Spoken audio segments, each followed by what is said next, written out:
Hey everyone, the Gaminator here. This story, the Railway series we're reading, is called James and the Top Hat. James was a new engine who lived at a station at the other end of the line. He had 2 small wheels in front and 6 driving wheels behind. They weren't as big as Gordon's, and they weren't as small as Thomas's. "You're a special mixed traffic engine," the Fat Controller told him. "You'll be able to pull coaches or trucks quite easily." But trucks are not easy things to manage, and on his first day, they had pushed him down a hill into a field. He had been ill after the accident, but now he had new brakes and a shining coat of red paint. "The red paint will cheer you up after your accident," said the Fat Controller kindly.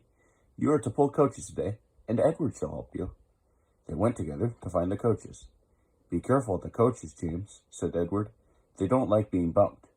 Trucks are silly and noisy. They need to be bumped and taught to behave. But coaches get cross and will pay you out."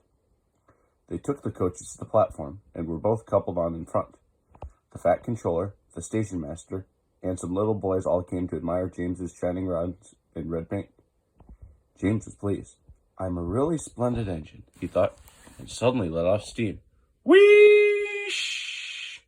The Fat Controller, the station master, and the guard all jumped, and a shower of water fell on the Fat Controller's nice new top hat. Just then the whistle blew, and James thought they had better go. So they went. Go on," he puffed to Edward. Don't push," puffed Edward, for he did not like starting quickly. Don't go so fast," grumbled the coaches. But James did not listen. He wanted to run away before the Fat Controller could call him back. He didn't even want to stop at the first station. Edward tried hard to stop, but the 2 coaches in front were beyond the platform before they stopped, and they had to go back to let the passengers get out.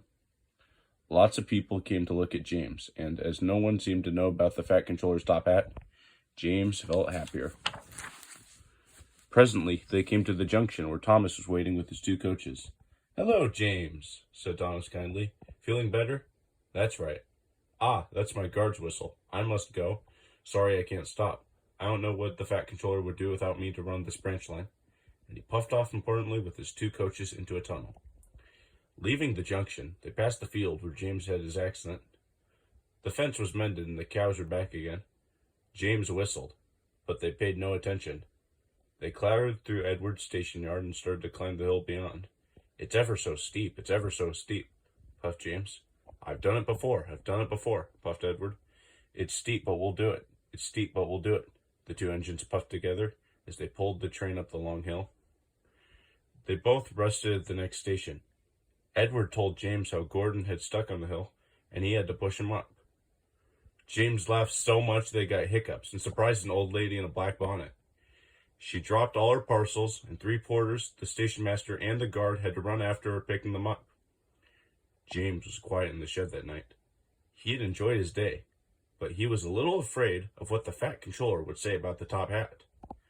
Thanks for watching this video, and I will see you for the next story. Goodbye.